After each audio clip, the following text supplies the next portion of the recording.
राम राम राम, अरे अरे।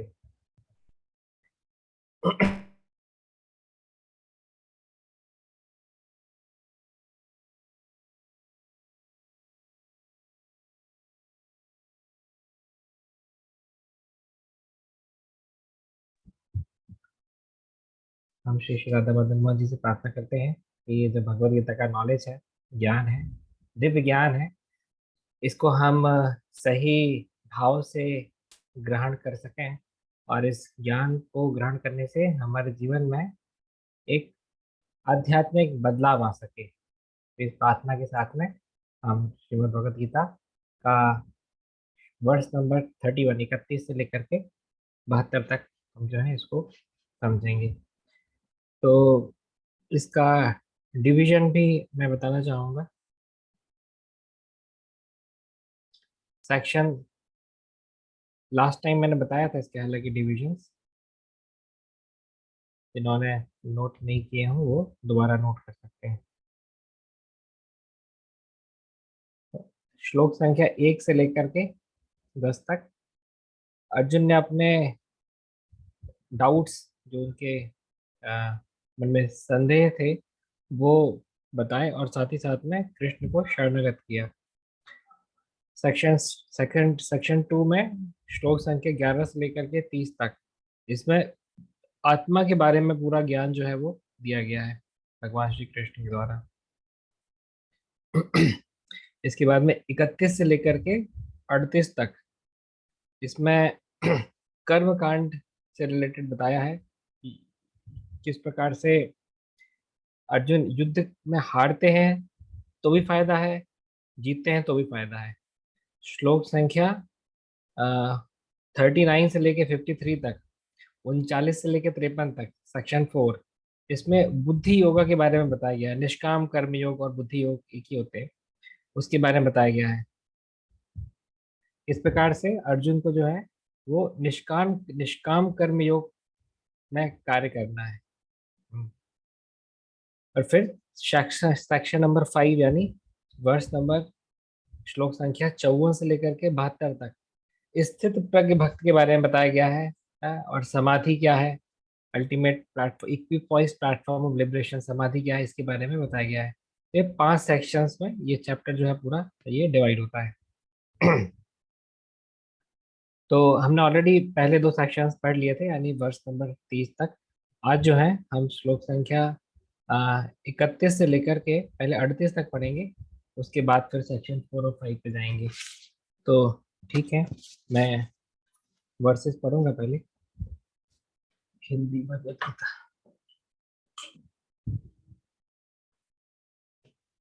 बोलो उठाओ।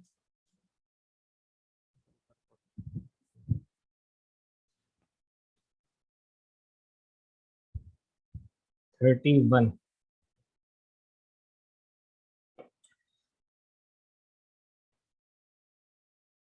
क्षत्रिय होने के नाते अपने विशिष्ट धर्म का विचार करते हुए तुम्हें जानना चाहिए कि धर्म के लिए युद्ध करने से बढ़कर तुम्हारे लिए अन्य अन्य कोई कार्य नहीं है, अतः तुम्हें संकोच करने की कोई आवश्यकता नहीं है। कृष्ण अर्जुन को समझा रहे हैं। 32। हे पार्थ, वे क्षत्रिय सुखी हैं जिन्हें ऐसे युद्ध के अवसर अपने आप प्राप्त होते हैं, जिससे उनके लिए स्वर्ग लोक के द्वार खुल जाते हैं। 35। किंतु यदि तुम युद्ध करने के स्वधर्म को संपन्न नहीं करते तो तुम्हें निश्चित रूप से अपने कर्तव्य की उपेक्षा उपेक्षा करने का पाप लगेगा और तुम योद्धा के रूप में भी अपना यश खो दोगे। 34। लोग सदैव तुम्हारे अपयश का वर्णन करेंगे और सम्मानित व्यक्ति के लिए अपयश तो मृत्यु से भी बढ़कर है। 35। जिन जिन महान योद्धाओं ने तुम्हारे नाम तथा यश को सम्मान दिया है, वे सोचेंगे कि तुमने डर के मारे युद्ध भूमि छोड़ दी है और इस तरह वे तुम्हें तुच्छ मानेंगे। 36। तुम्हारे शत्रु अनेक प्रकार के कटु शब्दों से तुम्हारा वर्णन करेंगे और तुम्हारी तुम्हारी सामर्थ्य का उपहास करेंगे। तुम्हारे लिए इससे दुखदाई और क्या हो सकता है। 37। हे कुंती पुत्र, तुम यदि युद्ध में मारे जाओगे तो स्वर्ग प्राप्त करोगे, या यदि तुम जीत जाओगे तो पृथ्वी के साम्राज्य को भोग करोगे। अतः दृढ़ संकल्प करके खड़े हो जाओ और युद्ध करो। 38। तुम सुख या दुख, हानि या लाभ, विजय या पराजय के विचार किए बिना युद्ध के लिए युद्ध के लिए युद्ध करो। ऐसा करने पर तुम्हें कोई पाप नहीं लगेगा। तो ये हमारा फाइट का सेक्शन था कर्म कांड के हिसाब से। इसमें बहुत ही क्लियरली कृष्ण जो है वो फोकस्ड वे में अर्जुन को बता रहे हैं कि तुम केवल जो है अपने कर्म पे ही फोकस करना है। देखिए, कई बार मैं एडमिनिस्ट्रेशन में लोगों से मिलता हूँ और उनके पास बहुत बड़ी समस्याएं रहती हैं। मतलब कॉमन समस्याएं जो सभी की रहती है वो ये रहती हैं कि हम प्रयास तो करते हैं अपनी ड्यूटीज करने का, और उसके बाद भी बॉस भी सेटिस्फाइड नहीं रहता और नीचे के लोग भी सेटिस्फाइड नहीं रहते। ना सीनियर सेटिस्फाइड है, ना जूनियर सेटिस्फाइड है, ना फैमिली मेंबर सेटिस्फाइड है, ना जनता सेटिस्फाइड है। तो परेशान हो जाते हैं इस प्रकार से, क्योंकि चैलेंजेस डेफिनेटली रहते ही हैं। तो ये सेक्शन इनके लिए कितना महत्वपूर्ण है? क्यों क्यों महत्वपूर्ण है? क्योंकि यहाँ पे जस्ट अगर व्यक्ति अगर फोकस करता है कि उसने अपनी ड्यूटीज का सही से पालन किया, तो सफलता मिली कि असफलता मिली, बोथ आर ओके। कृष्ण इसी चीज को यहाँ पे एम्फसाइज कर रहे हैं। तुम युद्ध में जीतते हो या हारते हो, this is none of your business. तुमको इससे कुछ लेना देना नहीं है। अल्टीमेटली तुमको तुम्हारे कर्तव्य पे ही फोकस करना है। By performing prescribe duty you will gain material enjoyment.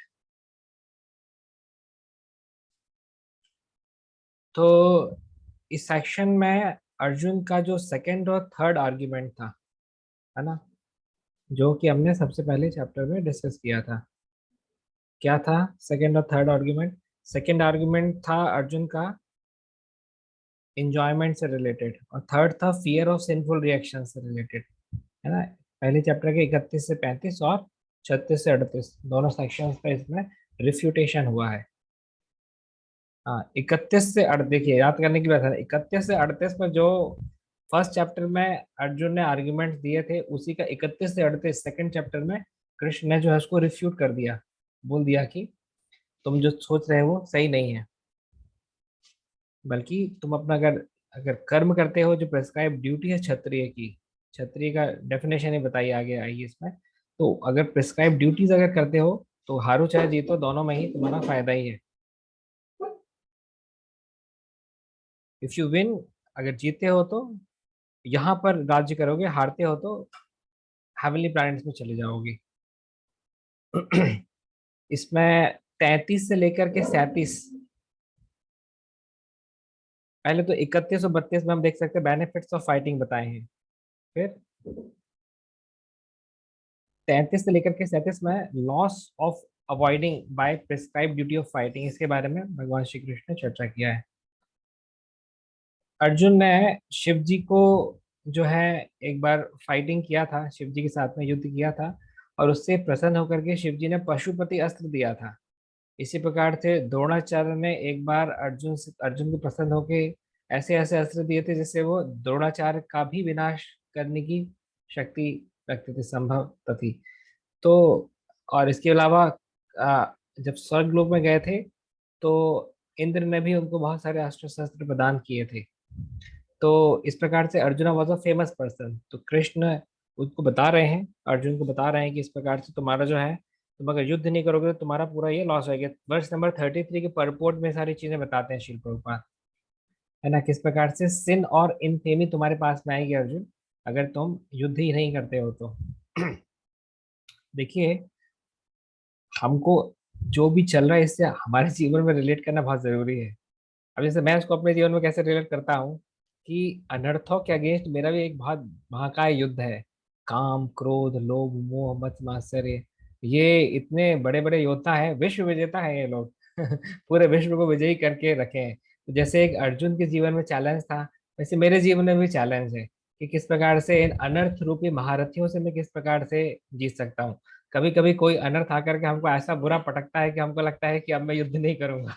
परंतु ये वर्सेस फिर हमारी मदद करते हैं कि किस प्रकार से, नहीं नहीं, I have to fight for the right cause, we have to bounce back. कभी जैसे अब कुछ हम प्लानिंग बनाते हैं कि चलो कल कल कल जन्माष्टमी में हम सुबह से जल्दी उठ करके बढ़िया 16 माला का जप करके आगे कुछ काम करेंगे। स्टूडेंट लाइफ में भी स्टूडेंट सोचते हैं, पर हो सकता है कि सुबह 6 बजे नींद खुले। तो मतलब बहुत बार हमारी प्लानिंग जो है वो फेल हो जाती है। बहुत बार हम सोचते कुछ हो कुछ जाता है। स्टूडेंट्स स्टडीज के लिए प्रिपरेशन लेते हैं, 1 साल ड्रॉप लेते हैं, 2 साल ड्रॉप लेते हैं, फिर भी सिलेक्शन नहीं होता। उन सभी के लिए भगवत गीता के वर्सेस बहुत ही प्रेरणादायक है, क्योंकि हर व्यक्ति को अपने जीवन में किसी न किसी लेवल पे तो फाइट करनी ही करनी है ना। रिलेशनशिप में अगर हम देखें तो कोई पता चला कोई घरेलू बहू है, पता चला सास से परेशान है, कि पति से ही परेशान है, कि समाज से परेशान है। There are multiple problems in this world existing. मैं पूरे डिटेल में नहीं जाऊंगा, बट प्रॉब्लम इज दैट कि जो भी स्थितियां हमारे सामने हमारे ही पुराने कर्मों की वजह से निर्मित हुई हैं, उनके साथ हम कितनी बुद्धि के साथ में उनके साथ में उनसे निपट सकते हैं, उनसे युद्ध करते हैं, ये हर एक व्यक्ति के लिए बहुत बहुत इंपॉर्टेंट है ना। ये हर एक व्यक्ति के लिए एक इम्पोर्टेंट बिजनेस है। तो ऐसा नहीं है कि मतलब हम सोचेंगे कि अच्छा अर्जुन थे, वो कुरुक्षेत्र में युद्ध करने गए थे, अब इससे हमारा क्या लेना देना। अर्जुन युद्ध करते तो नहीं करते तो इससे हमारा क्या लेना देना। तो ये एक ऐसा मतलब भगवत गीता के कंसेप्ट ऐसे नहीं कि खाली अर्जुन के लिए है। इसको हमको अपने लाइफ में भी रिलेट करके देखना पड़ेगा। स्टूडेंट्स के लिए स्टडीज में कंसंट्रेशन नहीं कर पाना एक बड़ा युद्ध हो जाता है। बिजनेसमैन के लिए बिजनेस के अप्स एंड डाउन्स को डील करना एक बड़ा युद्ध हो जाता है। एक प्रैक्टिसिंग स्पिरिचुअलिस्ट के लिए भी अपने सेंसेस को कंट्रोल रखना, या कभी सेंसेस फिसलते हैं उनको, मतलब वो भी एक उसके लिए युद्ध युद्ध होता है, जीत और हार होती है। तो ऐसे अलग अलग परिस्थिति में हम सभी देखेंगे कि हमको युद्ध करना ही पड़ेगा, है ना, अपनी अपनी परिस्थितियों से। लोगों को अपने रॉन्ग अटैचमेंट्स, रॉन्ग हैबिट्स के अगेंस्ट में युद्ध करना पड़ता है। करेक्ट। तो in that way everyone has to fight for the right cause. क्रांतिकारियों ने आजादी के लिए युद्ध किया था, है ना। तो in that way we should be able to relate with it. तो क्षत्रिय के लिए भी डेफिनेशन 31 के परपोर्ट में प्रभुपाद लिखते हैं, one who gives protection from harm, जो कि हमको सुरक्षा प्रदान करे, वो है क्षत्रिय। कभी भी क्षत्रिय की भूमिका में मतलब देश की सिक्योरिटी फोर्सेस है, नेशनल सिक्योरिटी फोर्सेस हैं, पुलिस है, जिस लेवल पे भी जितने लोग सिक्योरिटी प्रदान कर रहे हैं, वो they are somehow or other playing the role of a kshatriya, because they are also ultimately protecting citizens ना। अभी बॉर्डर पे अगर नहीं रहेंगे अगर सैनिक, तो फिर दूसरा देश आक्रमण कर देगा।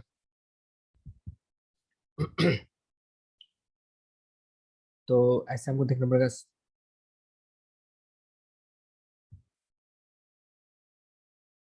और इसमें आध्यात्मिक स्वधर्म और भौतिक स्वधर्म की बात की है 32 के परपोर्ट में, जिसमें बताया गया है कि किस प्रकार से आध्यात्मिक स्वधर्म क्या है, अटेन्ड आफ्टर लिबरेशन, मुक्ति के बाद हमको मिलता है। और मटेरियल स्वधर्म यानी वर्ण आश्रम, ब्राह्मण, क्षत्रिय, वैश्य, शूद्र, है ना। और ब्रह्मचारी, गृहस्थ, वानप्रस्थ और सन्यास, 4 वर्ण और 4 आश्रम।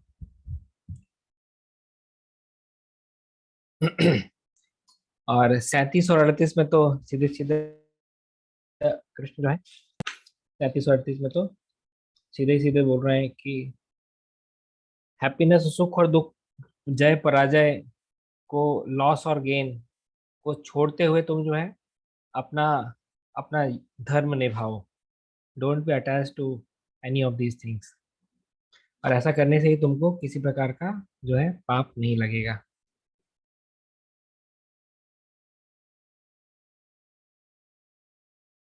और 38 के परपोर्ट में देखेंगे ट्रांसेंडेंटल कॉन्शियसनेस, यानी दिव्य चेतना की बात की गई है। हर एक चीज जो कृष्ण के लिए परफॉर्म की जाती है तो वो दिव्य मानी जाती है। व्यक्ति दो प्रकार से कार्य करता है, एक स्वयं को केंद्र में रखते हुए, एक कृष्ण को केंद्र में रखते हुए। अब चूंकि यहाँ पे कृष्ण स्वयं ही इंस्ट्रक्शन दे रहा है अर्जुन को कि तुम युद्ध करो, तो उनकी बात को मानना ही शरणागति है, वही कृष्ण भक्ति है।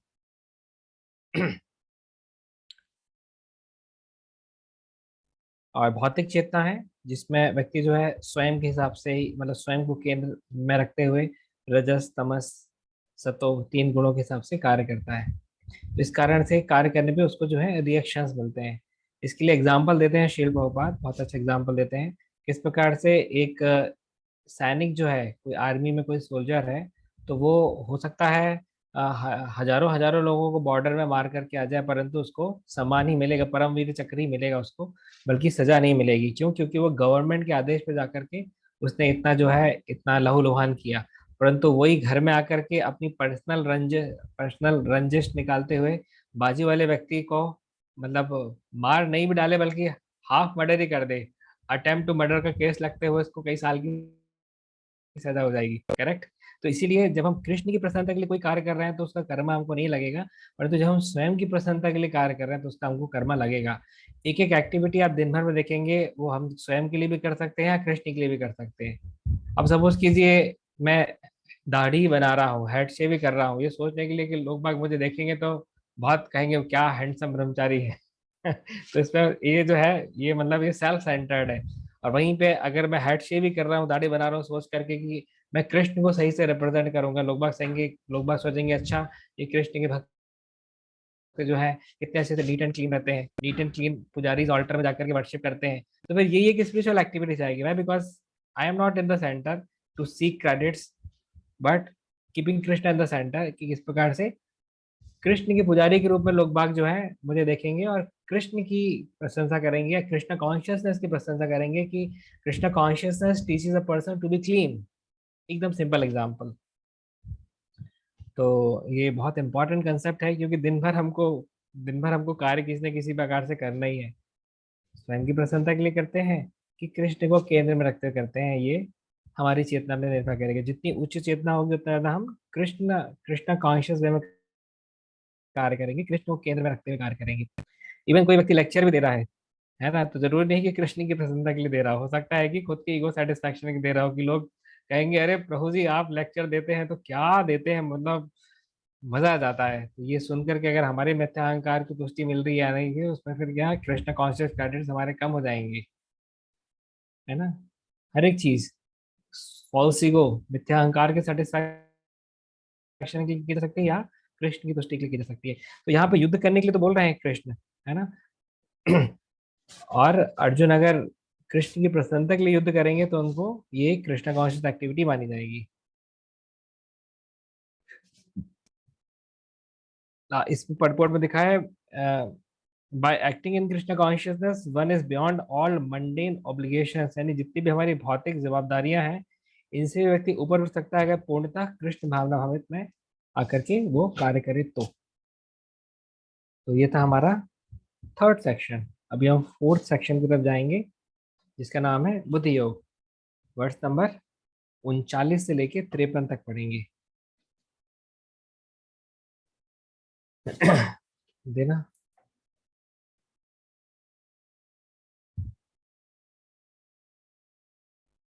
या 39। यहाँ मैंने वैश्विक अध्ययन सांख्य द्वारा इस ज्ञान का वर्णन किया है। अब निष्काम भाव से कर्म करना बता रहा हूँ, उसे सुनो। हे प्रथापुत्र, तुम यदि ऐसे ज्ञान से कर्म करोगे तो तुम कर्म के बंधन से अपने को मुक्त कर कर सकते हो। 40। इस प्रयास में ना तो हानि होती है ना ही हास। अब तो इस पथ पर की गई अल्प प्रगति भी महान भय से रक्षा कर सकती है। ये बहुत ज्यादा फ्रीक्वेंटली कोटेड वर्ड्स है। नेहा विक्रम नाशवंती प्रतिभायो न विद्यते स्वल्प प्रोक्तस्य धर्म से त्रायते महत्व भयात्। इसके परिपूर्ण प्रभुपाद जी बताते हैं कैसे कोई व्यक्ति अगर थोड़ी बहुत भी भक्ति करता है तो उसको अगला जीवन ह्यूमन बीइंग इंसान का मिलेगा, मनुष्य का मिलेगा, उसको जानवर जवानी में नहीं जाना पड़ेगा। 41। जो इस मार्ग पर चलते हैं वे प्रयोजन में दृढ़ रहते हैं और उनका लक्ष्य भी एक होता है। एक कुरुनंदन, जो दृढ़ प्रतिज्ञा नहीं है उनकी बुद्धि अनेक शाखाओं में विभक्त रहती है। 42 43 एक साथ है। ये 41 बहुत बार प्रभुपाद ने कोट किया है। व्यवसायत्मिका बुद्धि एक ही है कुरुनंदना, बहु शाखा ही अनंतस्या बुद्धियो व्यवसाय। 42 और 23 एक साथ है। अल्पज्ञानी मनुष्य वेदों के उन अलंकारिक शब्दों के प्रति अत्यधिक आसक्त रहते हैं जो स्वर्ग की प्राप्ति, अच्छे जन्म, शक्ति इत्यादि के लिए विविध सकाम कर्म करने की संस्तुति करते हैं। इंद्रिय तृप्ति तथा ऐश्वर्यमय जीवन की अभिलाषा के कारण वे कहते हैं कि इससे बढ़कर और कुछ नहीं है। 44। ये श्लोक भी बहुत कोट किया प्रभुपाद ने। भोगेश्वरे प्रसक्तानां तया पाहित चेप्साम व्यवसायात्मिका बुद्धि समाधो न विधीयते। जो लोग इंद्रिय भोग तथा भौतिक ऐश्वर्य के प्रति अत्यधिक आसक्त होने से ऐसी वस्तुओं से मोहग्रस्त हो जाते हैं, उनके मनों में भगवान के प्रति भक्ति का दृढ़ निश्चय नहीं होता।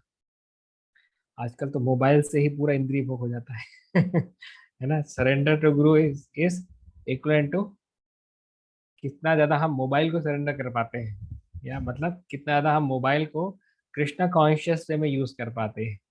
ये एक्चुअल डेफिनेशन है शरणागति की, प्रैक्टिकल डेफिनेशन। जैसे कोई व्यक्ति समझ सकता है नहीं नहीं, बहुत ही शरणागत भक्त हूँ परंतु हाउ हाउ विल अंडरस्टैंड कितना शरणागत है, जितना ज्यादा वो अपने टाइम को कृष्णा कॉन्शियस टाइम में कन्वर्ट कर पा रहा है ना। अभी व्यक्ति का 2 दिन मोबाइल खराब हो जाता है तो उसको लगता है ऐसे प्राण ही निकल गए तो इस प्रकार से मोबाइल ने पूरी आसक्ति खींच करके रखी है, तो रिवर्स काट रहा है इसको। 45, वेदों में मुख्यतया प्रकृति के 3 गुणों का वर्णन हुआ है। हे अर्जुन, इन तीनों गुणों से ऊपर उठो, समस्त द्वैतों और लाभ तथा सुरक्षा की सारी चिंताओं से मुक्त होकर आत्म परायण बनो। 46, एक छोटे से कूप का सारा कार्य एक विशाल जलाशय से तुरंत पूरा हो जाता है। इसी प्रकार वेदों के आंतरिक तात्पर्य जानने वाले को उनके सारे प्रयोजन सिद्ध हो जाते हैं।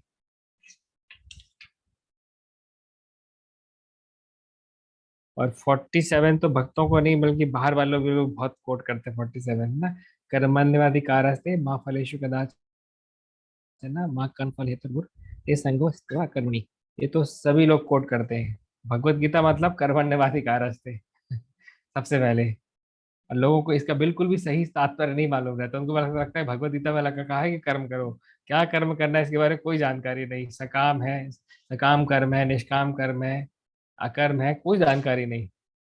केवल कर्म करो, गीता में क्या लिखा है, कर्म करो। ज्यादातर लोग इस प्रकार से बोलेंगे आपको। इसका ये ट्रांसलेशन कितना इंपॉर्टेंट है। तुम्हें अपना कर्म कर्तव्य करने का अधिकार है, किंतु कर्म के फलों के तुम अधिकारी नहीं हो। तुम ना तो कभी अपने आप को अपने कर्मों के फलों का कारण मानो, ना ही कर्म ना करने में कभी आसक्त हो। तो कर्म ना करने के लिए आसक्त, कभी आसक्त हो की बात तो ठीक है, लोग समझते हैं, परंतु ये पॉइंट नहीं समझते हैं कि तुम ना तो कभी अपने आप को अपने कर्मों के फलों का कारण मानो। लोग तो अपने अपने कर्मों के फलों का कारण मानते हैं। तो ये सही से नहीं समझने की वजह से बहुत कंफ्यूजन हो जाता है ना। पढ़ प्रभुपाद लिखते हैं, फलासक्त रहित होकर कर्म करना जरूरी है। 48, हे अर्जुन, जय अथवा पराजय की समस्त आसक्ति त्याग कर समभाव से अपना कर्म करो, ऐसी समता योग कहलाती है। 49, हे धनंजय, भक्ति के द्वारा समस्त गर्हित कर्मों से दूर रहो और उसी भाव से भगवान की शरण ग्रहण करो। जो व्यक्ति अपने सकाम कर्म फलों को भोगना चाहते हैं वे कृपण है ना। एक होता है कृपण, एक होता है ब्राह्मण। कृपण कौन होते हैं, जो कि शॉर्ट टर्म के बारे में सोचते हैं। ब्राह्मण मतलब लॉन्ग टर्म के बारे में सोचते हैं। देखिए हम सभी के अंदर कृपण मेंटालिटी है। हम लोग भी हमेशा इमीडिएट एंजॉयमेंट के ऊपर हमारे माइंड जो है ज्यादा फोकस करता है ना। जैसे नशे से लोगों को इमीडिएट एंजॉयमेंट मिलता है, इस कारण से वो कितने सारे लोग नशे में लिप्त हैं, है ना। अवैध स्त्री पुरुष संग से तुरंत व्यक्ति को ऐसा लगता है कि, है ना, विवाह बिना विवाह के हम जो है स्त्री या पुरुष को लगता है हम जो है इनका इनके शरीर को भोग कर सकते हैं, परंतु ये अधर्म है। परंतु आजकल देखिए आप, लिव इन रिलेशनशिप और सब कितना ज्यादा मीडिया भी प्रमोट, मतलब मूवीज के माध्यम से, मीडिया के माध्यम से कितना कुछ मतलब प्रमोट होता है। तो लोग बाग पाप पुण्य का विचार नहीं करते हुए केवल मन के हिसाब से चलते हैं, और इसकी वजह से बहुत बहुत दुख को बाद में प्राप्त करते हैं, है ना। तो भगवत गीता की क्या शिक्षा है, हमको कृपण मेंटालिटी से ऊपर उठ करके हमको ब्राह्मण मेंटालिटी तक जाना है ना। शॉर्ट टर्म को छोड़ करके लॉन्ग टर्म के बारे में सोचता है ना। एक बार मुकेश अंबानी का एक आया था, एक क्या बोलते हैं, एक आर्टिकल आया था, तो उसमें बता रहे थे कि भारत के लोगों को अगर बोला जाए कि national security versus personal gain, तो ज्यादातर लोग पर्सनल गेन के ऊपर बात करेंगे, नेशनल सिक्योरिटी से उनको ज्यादा लेना देना नहीं है, क्योंकि ये अगेन ये कृपण मेंटालिटी है। तो लोगों को जो है, आजकल चुनाव में भी आप देखेंगे कि लोग बाग जो है वो एक शराब की बोतल लगा दे देते हैं, तो लोग बाग उस पार्टी को जो है वोट दे करके जाते हैं। ये नहीं सोचते हैं कि इसके बदले ये हमको ही कितना ज्यादा लूटेगा आगे जा करके। हमारा ही हर एक चीज में जो टैक्स का पैसा जाता है, वही तो ये लोग जो है फिर अपनी जेब में डालते हैं। तो कृपण इसलिए हमेशा चीटेड होता है, ब्राह्मण को चीट करना मुश्किल है ना। तो इसीलिए जो भगवत गीता की शिक्षा सही से ग्रहण करेगा, वो कृपण मेंटेलिटी उसकी कम होगी, ब्राह्मण मेंटेलिटी उसकी बढ़ेगी। 50। भक्ति में संलग्न मनुष्य इस जीवन में ही अच्छे तथा बुरे कार्यों से अपने को मुक्त कर लेता है। अतः योग के लिए प्रयत्न करो, क्योंकि सारा कार्य कौशल यही है। 51।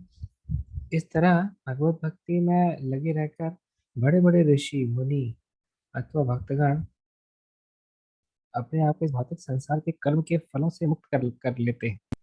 इस प्रकार वे जन्म मृत्यु के चक्र से छूट जाते हैं और भगवान के पास जाकर उस व्यवस्था को प्राप्त करते हैं जो समस्त दुखों से परे है। 52।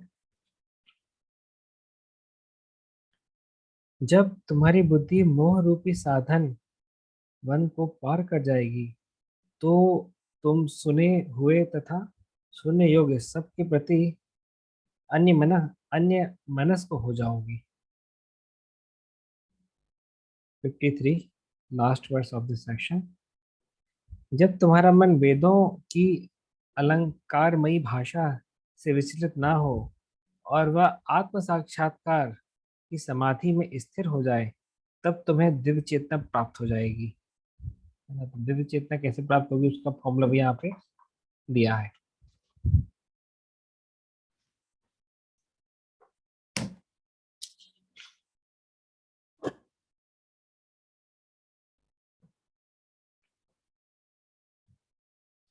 परपोर्ट में आप देखेंगे, शिल प्रभुपाद के परपोर्ट में तीन चार चीजें प्रभुपाद ने बहुत रिपीटेडली बताई हैं। क्या क्या चीजें बताई हैं? एक तो प्रभुपाद जी ने बताया है किस प्रकार से हमको कृष्ण की प्रसन्नता के लिए कार्य करना चाहिए। We need to function to serve the supreme personality of Godhead, work done for the satisfaction of wish to be performed. एक चीज बहुत फ्रिक्वेंटली प्रभुपाद ने बताई है। दूसरी चीज, इंद्रिय संयम के बारे में बताया है, क्योंकि इंद्रिय तृप्ति में पूरी दुनिया ही लगी हुई है। 99.99999% लोग इंद्रिय तृप्ति में ही लगे हुए हैं, इंद्रिय तृप्ति के माध्यम से ही सुख ढूंढते हैं। कैसे इंद्रिय तृप्ति ना करके इंद्रियों को भगवान की सेवा में लगाना है, ये बहुत जगह रिपीटेडली प्रभुपाद जी ने बताया है। तीसरा पॉइंट, पर्सनल और इम्पर्सनल कंसेप्ट, किस प्रकार से भगवान जो है वो सच्चिदानंद विग्रह है, इम्पर्सनल नहीं है। चौथा कंसेप्ट, प्रभुपाद ने समय समय पे हमको देहात्म बुद्धि से ऊपर उठते हुए कैसे हम शरीर न होकर के आत्मा है, इसके बारे में जगह जगह बताया है। पांचवा, बहुत बार मतलब 1072 बार तो मुझे वेदा बेस में जस्ट उसमें निकल करके आया था। प्रभुपाद जी ने बताया है किस प्रकार से भगवान जो है परमात्मा के रूप में हमारे ही हृदय में स्थित है। ये चीजें आपको रिपीटेडली जो प्रभुपाद जो पढ़ते हैं वो करने से होंगे कि ये पांच चीजें काफी फ्रिक्वेंटली थोड़े थोड़े अंतराल में प्रभुपाद जी ने बताई हैं, हम बुक पढ़ते हैं तो आती रहती है, क्योंकि ये बहुत जरूरी है हमारे लिए हमेशा समझना। तो जिस चीज की जरूरत ज्यादा है वो ट्रांसलेशन में नहीं भी दी गई हो, तब भी शील प्रभुपाद इंश्योर करते हैं कि वो जो है वो बताएं सही करके। है ना? ओके, तो इसका हम ये देखते हैं 38 39 से। यहाँ पे ज्ञान को आधार लेते हुए किस प्रकार से अर्जुन को अपनी ड्यूटीज करनी चाहिए, इसके बारे में कृष्ण जो है बता रहे हैं। And not to renounce duty.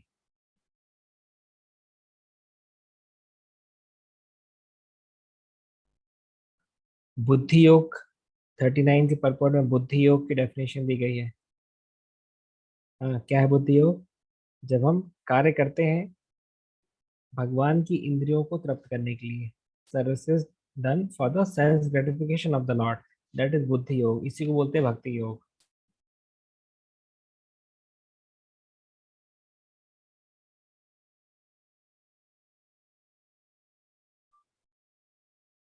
और 40 में तो जैसे हम डिस्कस किया था, इट्स वेरी इंपॉर्टेंट कि किस प्रकार से थोड़ी भी कोई भक्ति करता है। जैसे आपने देखा होगा कुछ भक्त हैं थोड़ा भक्ति करते हैं, थोड़ा समय कौन में रहते हैं, उसके बाद फिर चले जाते हैं।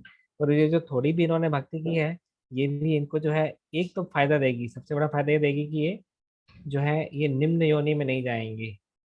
उनको उनके कर्मों की वजह से सजा मिलेगी, परंतु मानव देह नहीं मिलेगी, है ना। वर्स 40 में ही highest transcendental quality of work बताया गया है, जो कि है एक्शन इन कृष्णा कॉन्शियसनेस। तो verse number 40 is very important.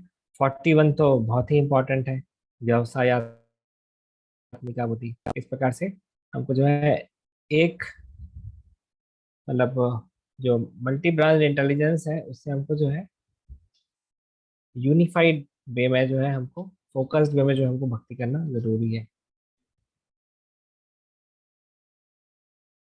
एलैबोरेशन of faith, form faith, resolute determination नहीं तो नहीं आएगा। दृढ़ निश्चयता, दृढ़ निश्चयता की कमी रहती है ना हम लोग की भक्ति में। कभी कभी उठे तो उठे, नहीं तो फिर सो गए दूसरे दिन, फिर तीसरे दिन उठे तो उठे, चौथे दिन फिर सो गए। इस प्रकार से रेगुलरिटी नहीं रहती मॉर्निंग प्रोग्राम की, या रेगुलरिटी नहीं रहती हमारी चैंटिंग में, कंसंट्रेशन की अटेंशन स्पैन हमारा गड़बड़ाता रहता है। डिटर्मिनेशन की कमी रहती है, चार नियमों को पालन करने में गड़बड़ा जाते हैं, ग्रॉस नहीं तो सेटल में ब्रेक कर देते हैं। तो इसके लिए ज़रूरी है कि हम जो है ये एक वन पॉइंटेड अटेंशन के साथ में भक्ति करें। Strong faith that by Krishna consciousness one will be elevated to the highest perfection of life is called व्यवसायत्मिक इंटेलिजेंस। एक एक एक मजबूत विश्वास की इस प्रकार से कृष्ण भावना में चेतना में ही कार्य करने से व्यक्ति को सबसे ऊंचा लाभ होगा, सबसे ऊंची सिद्धि प्राप्त होगी, हाईएस्ट परफेक्शन ऑफ लाइफ। इसकी इसको व्यवसायत्मिक इंटेलिजेंस चैतन्य चेतावनी में बताया गया है। Faith means unflinching trust in something sublime. Prabhupada ji इसमें परपोर्ट में 41 के परपोर्ट में ये वाटरिंग द रूट की एनालॉजी भी दे रहे हैं। इस प्रकार से जड़ में पानी डालने से पूरे पेड़ जो है हरा भरा होता है। तो इसी प्रकार से कृष्ण की सेवा में अगर हम कार्य करते हैं तो पूरा संसार ही तुष्ट होता है। यस्मिन तुष्टिन जगत तुष्टिन, है ना। वो द्रौपदी के पात्र वाली कहानी भी आती है, समय मिलेगा तो लास्ट में कवर कर लेंगे। तो ये जस्ट थ्योरी नहीं है, बल्कि ये प्रैक्टिकल रियलाइजेशंस हैं शील प्रभुपाद के, जिसके बेसिस पे उन्होंने इतना इतना कृष्ण कॉन्शियसनेस, कृष्ण भावनामृत का प्रचार किया, है ना। क्योंकि वो जानते थे कि कृष्ण की तुष्टि के लिए अगर कार्य करेंगे तो कृष्ण ही सारी चीजें जो है, सारे रिसोर्सेज जो हमको प्रोवाइड कराएंगे। तो इसलिए मात्र 40 रुपए लेकर के गए थे शील प्रभुपाद विदेश में, और आप देख सकते हैं कैसे 10 साल में 108 मंदिरों का निर्माण कर दिया। एक ही मंदिर का निर्माण करना कितना मुश्किल हो जाता है ना? तो जब एक भक्त कृष्ण को अपने हृदय में बैठाल करके प्रचार हेतु निकलता है, तो कृष्ण स्वयं ही उसके लिए सारी व्यवस्थाएं जो है जमाते हैं। अगर इतना सब देखने के बाद भी अगर हमारा फेथ नहीं आएगा तो फिर और कैसे आएगा? है ना। तो इसके लिए जरूरी है कि हम सही चीजों को सही दृष्टिकोण से देखें।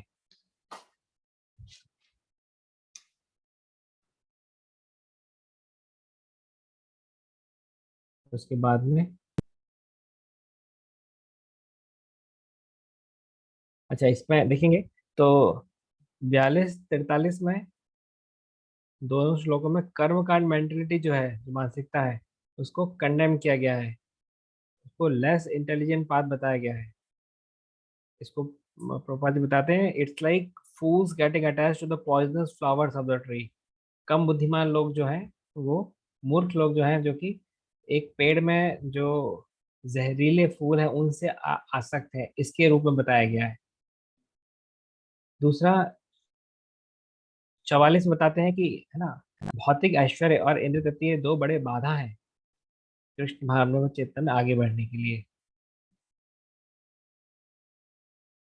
और बुद्धि योग जो है, ये कर्म कांड रिचुअल से ऊपर, ये 45 और 46 श्लोक में बताया गया है। और संकीर्तन यज्ञ जो है ना, हरे कृष्ण महामंत्र का जो हम कीर्तन करते हैं उसको बोलते हैं संकीर्तन यज्ञ। वो वेदों के सारे जो पर्पस है ना, जो उसके जो जो वेद चाहते हैं बताना, उसका निचोड़ है। क्या है वेदों का निचोड़? हरि नाम संकीर्तन। कलयुग में हरे नाम, हरे नाम, हरे नामे में केवलम, है ना। कलो नास्ते नास्ते नास्ते गतिर अन्यथा। तो यहाँ पे काफी कुछ टीचिंग्स तो हमको मिलती हैं, पर किस फेथ के साथ में हम उसको ग्रहण करते हैं, ये इंडिविजुअल टू इंडिविजुअल डिपेंड करता है।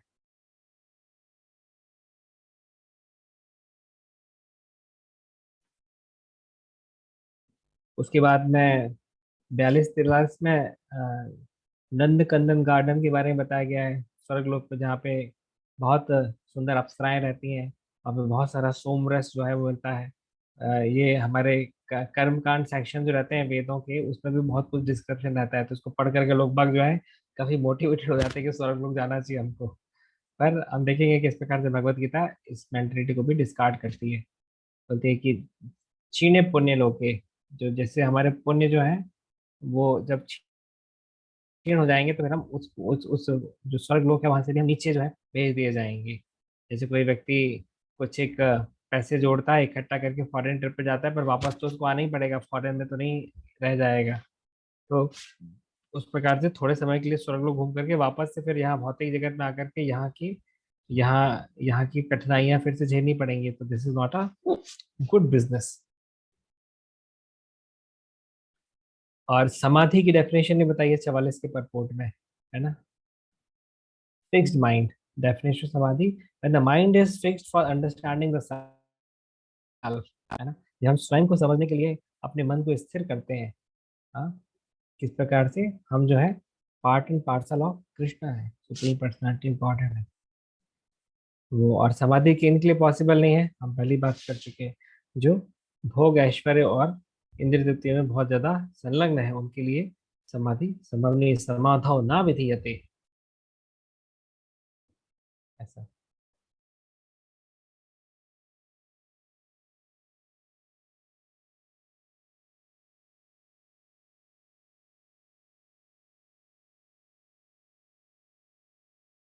तो इसी प्रकार से आगे बढ़ते हुए 47 से 49 में निष्काम कर्मयोग किस प्रकार से व्यक्ति को उसके भौतिक बंधनों से हटाता है, ये 47 से 49 के बीच में भगवान ने बताने का प्रयास किया है। Except for work in Krishna consciousness, all activities are abominable because they continuously bind the work with the cycle of birth and death. Krishna भावनामृत के अलावा जो भी कार्य करते हैं वो किसी न किसी प्रकार से तो हमारे बंधन के कारण बनेगा ही बनेगा। तो फॉर्मुलेज इसमें दिए हैं, फॉर्मुलेज को कैसे हम अपने जीवन में अप्लाई करते हैं ये हमारे इंडिविजुअल फ्री विल, निजी स्वतंत्रता पे निर्भर करता है ना। 47 में बताया गया है कि prescribed actions without attachment does not bear any reaction. हाँ, तो attachment is a great problem. देखिए अर्जुन, देखिए धृतराष्ट्र अगर दुर्योधन से अटैच नहीं होती तो महाभारत ही नहीं होती, है ना। समझ सकते हैं। और 47 में तीनों प्रकार के एक्शन बताए गए हैं, है ना। Prescribe duties, prescribe actions, capricious actions और इनएक्शंस। प्रेस्क्राइब एक्शंस क्या होते हैं? जो कि हमारे शास्त्रों में बताए गए हैं, है ना। कैप्रिशियस एक्शंस होते हैं, विकर्म क्या होते हैं? एक्शंस विदाउट सैंक्शन अथॉरिटीज, जो कि किसी भी शास्त्रों में नहीं बताए गए हैं या करने के लिए मना किया गया है, उसको बोलते हैं विकर्मा, कुकर्मा, कैप्रिशियस एक्शंस, है ना। और इन एक्शन क्या होता है? अकर्म, not performing one's prescribe duties, है ना। तो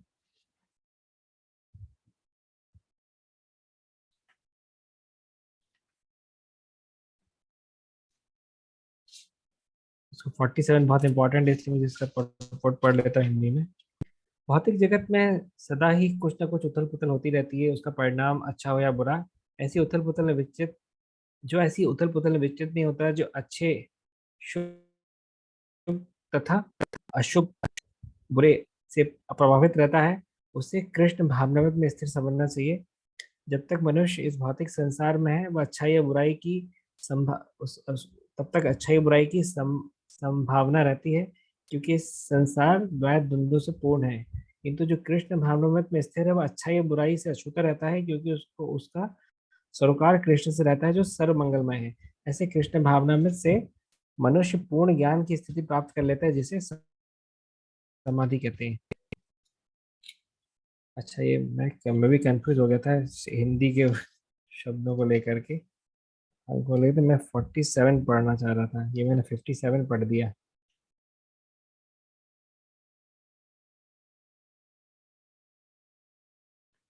47 पढ़ूंगा दोबारा, ये इंपॉर्टेंट परपोर्ट है।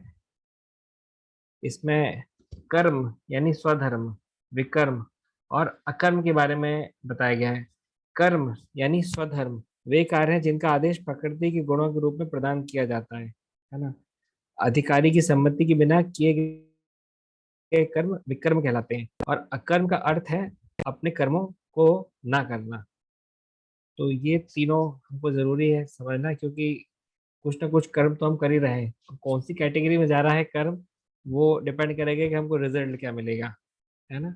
इसलिए मैंने थोड़ा सा पढ़ना जरूरी समझा।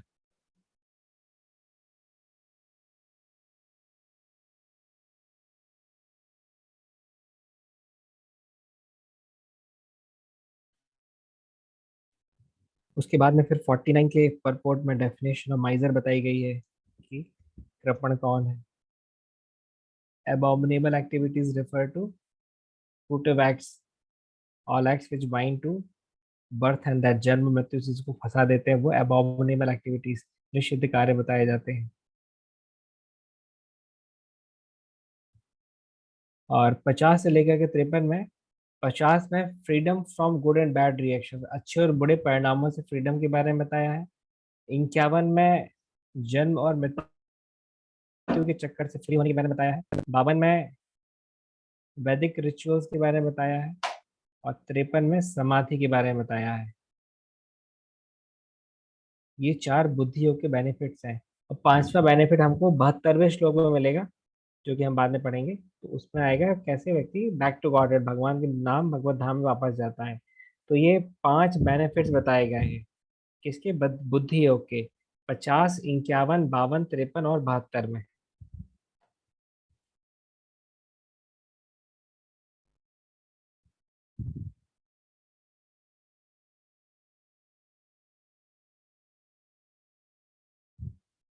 इक्यावन के परपोर्ट में परम पदम के बारे में बताया गया है, किस प्रकार से वैकुंठ लोक जहाँ पे कोई भी कुंठा ना हो, कोई भी मिजरी ना हो, वो एक ऐसी जगह है जहाँ पे लिबरेटेड लिविंग एंटिटीज यानी कि मुक्त, जो कि इस भौतिक कलमश से मुक्त हो चुके हैं, वो लोग जो हैं इस भगवान के नित्य शाश्वत जगत वैकुंठ लोक में प्रविष्ट करते हैं।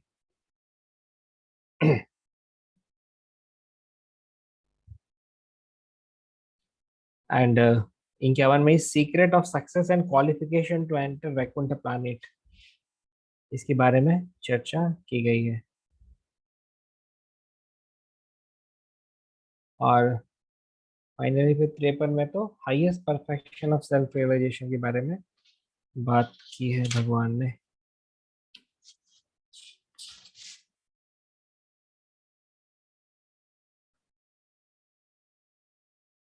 हाईएस्ट परफेक्शन जो सेल्फ रियलाइजेशन का बताया है कि कोई व्यक्ति समझता है कि वो इटर्नली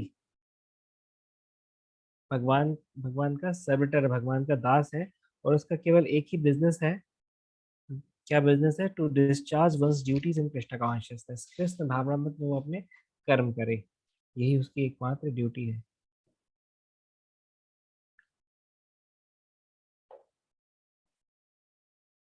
तो इस पूरे सेक्शन को जस्ट अगर हम 1 मिनट में समराइज करना चाहें, तो कैरेक्टरिस्टिक्स एंड बेनिफिट्स ऑफ बुद्धि योगा में हम बात करेंगे। तो यहाँ पे freedom from bondage and work 39 में बताया गया है, किस प्रकार से इस पाथ में किसी प्रकार कोई नुकसान नहीं है, 40वें श्लोक में बताया गया है। किस प्रकार से ये भक्ति योग का पाथ जो है हमको खतरनाक से खतरनाक स्थिति से बचाता है, वो भी 40 में बताया गया है। दृढ़ निश्चयता की बात 41 में की गई है। अच्छे और बड़े बुरे परिणामों परिणामों से मुक्ति की बात 50वें श्लोक में की गई है। जन्म और मृत्यु से मुक्ति की बात 51वें श्लोक में की गई है। वैदिक रिचुअल्स की बात 52 में और समाधि की बात 53 में की गई है ना। अब हम इसके लास्ट सेक्शन में आगे बढ़ेंगे, जो कि 54 से लेकर के 72 तक है।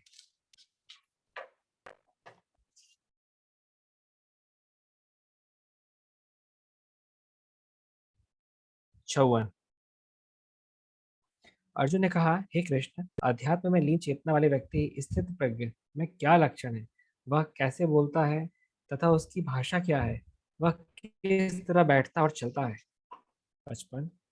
श्री भगवान ने कहा, हे पार्थ, जब मनुष्य मनोधर्म से उत्पन्न होने वाली इंद्रिय तृप्ति की समस्त कामनाओं का परित्याग कर देता है और जब इस तरह से विशुद्ध हुआ उसका मन आत्मा में संतोष प्राप्त करता है, तो वह विशुद्ध जीव चेतना को प्राप्त स्थित प्रज्ञ कहलाता है। 56। जो जो त्रय पापों से होने पर भी मन में विचलित नहीं होता अथवा सुख में प्रसन्न नहीं होता और जो आसक्ति भय तथा क्रोध से मुक्त है, वह स्थिर मन वाला मुनि कहलाता है ना। नेक्स्ट, इस भौतिक जगत में जो व्यक्ति ना तो शुभ की प्राप्ति से हर्षित होता है और ना ही अशुभ से प्राप्त होने पर उसे घृणा करता है, वह पूर्ण ज्ञान में स्थित होता है। 58। जिस प्रकार कछुआ अपने अंगों को संकुचित करके खोल के भीतर कर लेता है, उसी तरह जो मनुष्य अपनी इंद्रियों को इंद्रिय विषयों से खींच लेता है, वह पूर्ण चेतना में दृढ़ता पूर्वक स्थिर होता है। ये एनालॉजी प्रभुपाद ने बहुत जगह दी है, टॉर्टोइज एनालॉजी, है ना, कि हमको इन आँखों का, कान का, नाक का, जिह्वा का, इनका उपयोग तो करना है, परंतु कब करना है कब नहीं करना है ये पता होना जरूरी है ना। जैसे गांधी जी के 3 मंत्र थे, बुरा ना देखो, बुरा ना बोलो, बुरा ना सुनो। और पर अच्छा जब आएगा तो अच्छा देखना पड़ेगा ना। डीटीज के सामने आकर के थोड़ी आंख बंद करेंगे, डीटीज का तो दर्शन करना पड़ेगा ना। कीर्तन चल रहा होगा तो कान कान खोल करके सुनना पड़ेगा ना। कीर्तन लेक्चर सुनना, हरी कथा चल रही तो सुनना पड़ेगा ना हमको। भगवान का प्रसाद है तो वो टेस्ट करना पड़ेगा ना, कृष्ण कथा बोलनी पड़ेगी ना।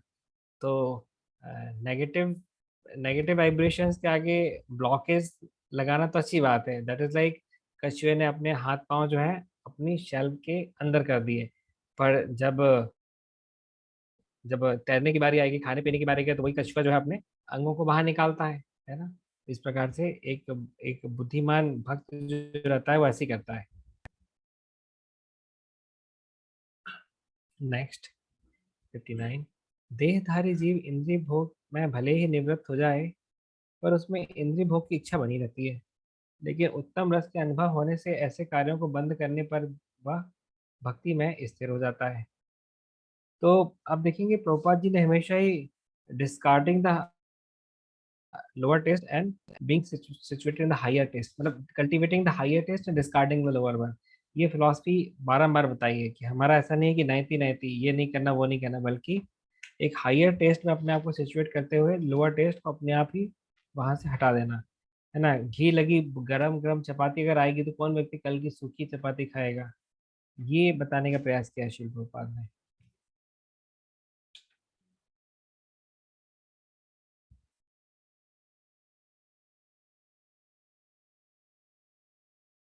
Okay next, 60। हे अर्जुन, इंद्रिय इतनी प्रबल तथा वेगवान है कि उस विवेकी पुरुष के मन को भी बलपूर्वक हर लेती हैं, जो उन्हें वश में करने का प्रयत्न कर रहा है। तो यहाँ पे इंद्रियों के वेग के बारे में चर्चा की जा रही है। देखिए, मैं जेल में गया था ना जेल प्रीचिंग के लिए, तो वहां पे मैंने पूछा था जेलर से कि ज्यादातर कौन से क्राइम की वजह से तुम्हारे यहाँ इतने सारे लोग कैदी हैं। कितने कैदी थे? 440, छतरपुर जेल में। तो उन्होंने कहा था कि इतने कैदी, मतलब इनमें ज्यादातर कैदी किस कारण से? तो उन्होंने कहा था कि 80% से ज्यादा कैदी जो है वो स्त्रियों के साथ छेड़छाड़ या अटेम्प्ट टू रेप या रेप के केस में ही अंदर है। बाकी 20% जो है वो अन्य अन्य गतिविधियों की वजह से। तो सोचिए जरा, इंद्रियों को संयम में अगर, है ना, लोग नहीं रख पाते हैं तो कितनी कितने अपराध घटित करते हैं। और 80% जेल में लोग इसी वजह से थे उस जेल में। ये श्लोक प्रभुपाद ने बहुत बार बताया, तानि सर्वाणि संयम्य युक्त आसीत मत्परा यस्य इंद्रियाणि तस्य प्रज्ञा प्रतिष्ठिता। जो इंद्रियों को पूर्णतः वश में रखते हुए इंद्रिय संयमन करता है और अपनी चेतना को मुझ में स्थिर करता है, वह मनुष्य स्थिर बुद्धि कहलाता है। इसलिए हम लोग भगवत गीता को जेलों में भी बांटते हैं, क्यों? ताकि उन लोगों को समझ में आए कि किस गलती की वजह से हम फंसे थे, दोबारा ना करें। फिर 62वां श्लोक, ये प्रभुपाद ने बहुत बार रिपीट किया, ध्याय तो विषयम पुरुषं संजस्तिष्ठो विजायते संगः संजायते कामं कामान क्रोधो विजायते।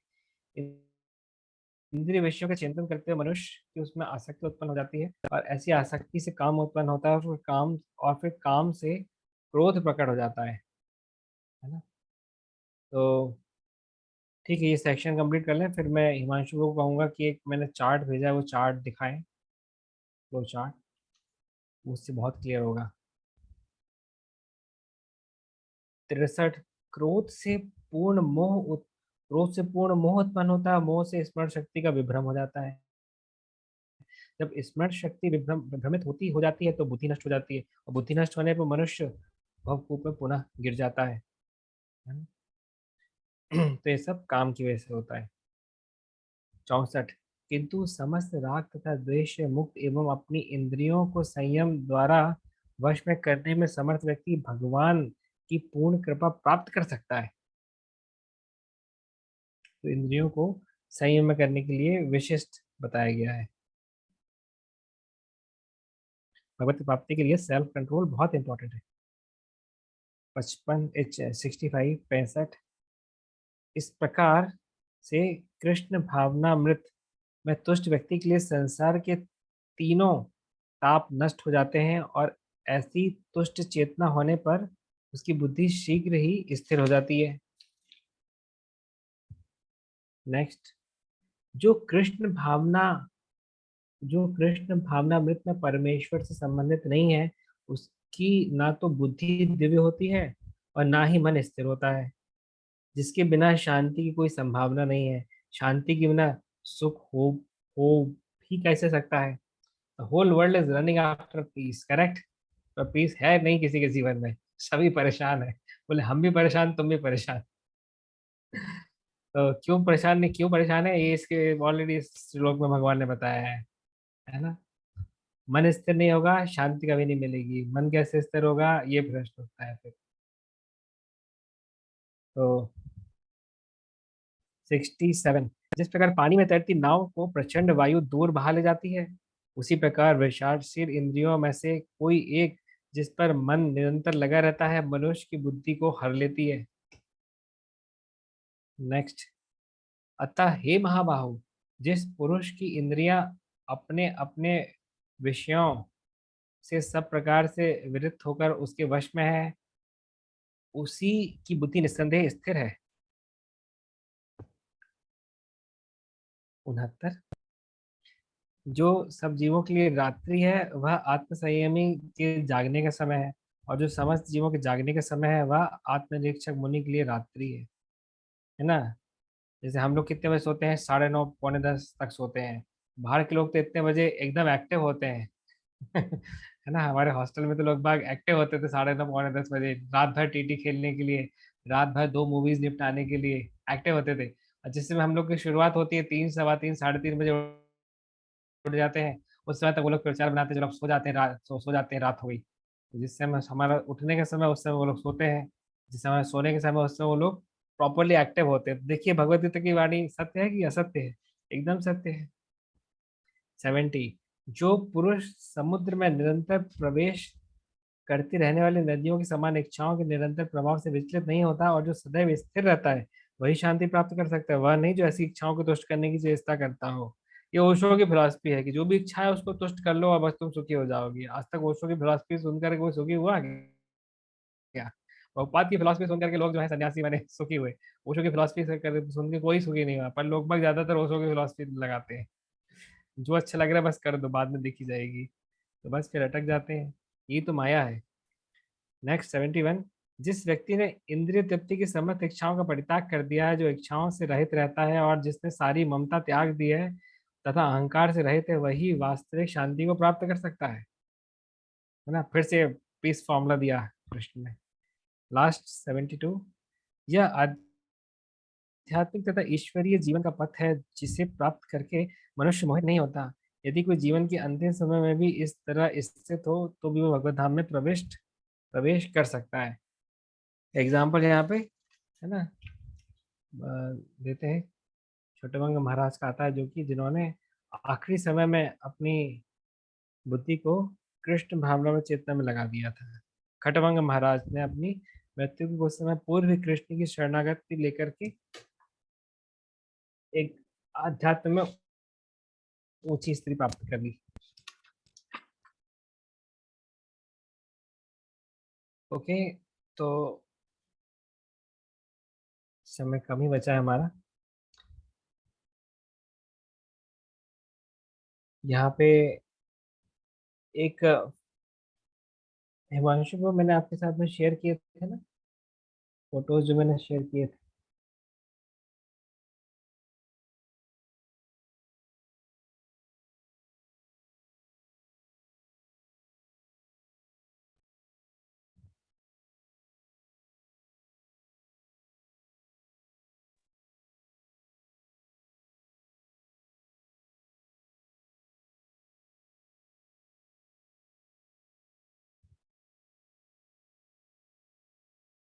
हरे कृष्णा प्रभु, दंडवत प्रणाम। या प्रोसेस ऑफ फॉल डाउन वाला चार्ट रेडी रखिएगा। यस प्रभु। या इसके पहले जस्ट मैं ये वर्सेस में थोड़ा थोड़ा इसमें जो की पॉइंट्स थे वो डिस्कस कर लेता हूँ। 50 या 55 में तो स्थित प्रज्ञ भक्ति के जनरल सिम्टम्स बताए हैं। 56 57 में कैसे वो बोलता है। 58 59 में कैसे बैठता है। 64 से 71 में हाउ डज ही वॉक। स्थित प्रज्ञ भक्त, ये सब के बारे में जानकारी जो है भगवान ने दी है। के बाद में स्थित धीर मुनि और मुनि में अंतर बताया 56 और 57 में। स्थित धीर मुनि वो है जो का माइंड जिसका माइंड एकदम फिक्स है। और मुनि जस्ट वो नहीं है, मुनि तो मेंटल स्पेकुलेशन में भी फंस सकता है ना, उसके पास फैक्चुअल कंक्लूजन्स नहीं भी हो सकते हैं। हर एक मुनि का अलग अलग डिफरेंट एंगल हो सकते हैं, पर स्थित धीर मुनि जो है वो 56वें श्लोक में भगवान ने बताया है कि वो जो है वो मेंटल स्पेकुलेशन नहीं पड़ता, हमेशा कृष्ण भावना में रहता है, उसका मन जो है स्थिर रहता है। 56वें श्लोक में कैसे इक्वी वॉइस रहा जाए। इक्वी वॉइस को हिंदी में क्या बोलते हैं? सम। इक्वी वॉइस मतलब स्थिर, स्थिरता के लिए इक्वी वॉइस वर्ड। उसके बाद freedom from attachment fear and anger 56 में बताया गया है। और unaffected by the good and, अच्छे और बुरे से इफेक्ट ना वो 57 में बताया है। टॉर्टोइज एनालॉजी हमको 58 में मिलती है। स्नेक चार्मर सेंसेस सरपेंट वाली एनालॉजी भी इसी परपोर्ट में आती है, आप लोग चाहते एक बार पढ़ लीजिएगा 58 में। और 58 59 में इस प्रकार से भक्त जो है वो रिस्ट्रेन तो करता है अपने आप को, परंतु उसके बाद भी सेंस ऑब्जेक्ट के प्रति, इंद्रिय वस्तुओं के प्रति उसका उसकी रुचि जो है वो रह जाती है। इसके बारे में बताया है किस प्रकार से अष्टांग योग में व्यक्ति जो है सफलता प्राप्त इसलिए नहीं कर सकता कि उसको हायर टेस्ट नहीं मिलता है, जबकि भक्ति के माध्यम से चूंकि उसको हायर टेस्ट मिलता है तो लोअर टेस्ट छोड़ सकता है। इस पॉइंट को बताया गया है। और रिस्ट्रिक्शंस जो है वो न्यूफाइड स्टेज के हिसाब से तो ठीक है, पर लेटर स्टेजेस में व्यक्ति को हायर टेस्ट मिलना जरूरी है, नहीं तो फिर वो गिर जाएगा। और भक्ति योग में हायर टेस्ट है, अष्टांग योग में हायर टेस्ट नहीं है, दोनों योग का कंपैरिजन भी किया गया है। और उसके बाद में 61 में स्टीडी इंटेलिजेंस के बारे में बात की गई है। 62 63 बहुत ही इंपॉर्टेंट है। अभी ये प्रोसेस ऑफ फॉल डाउन वाला चार्ट इसमें दिखा सकते हैं,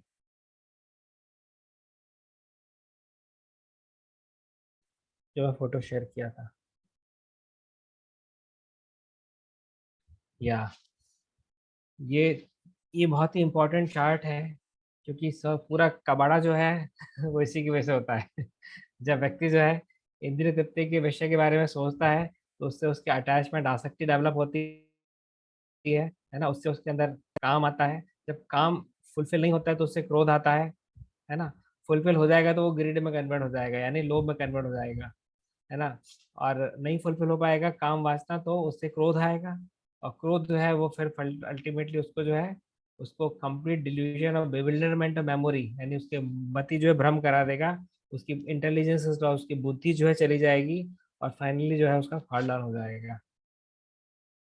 तो ये पूरी प्रोसेस है पूरी, एक व्यक्ति जो है वो नीचे कैसे गिरता है उसकी बहुत अच्छे से बताई गई है इन 2 श्लोकों में, 62 63 में, है ना। ओके, इसमें और अगर हम आगे बढ़े तो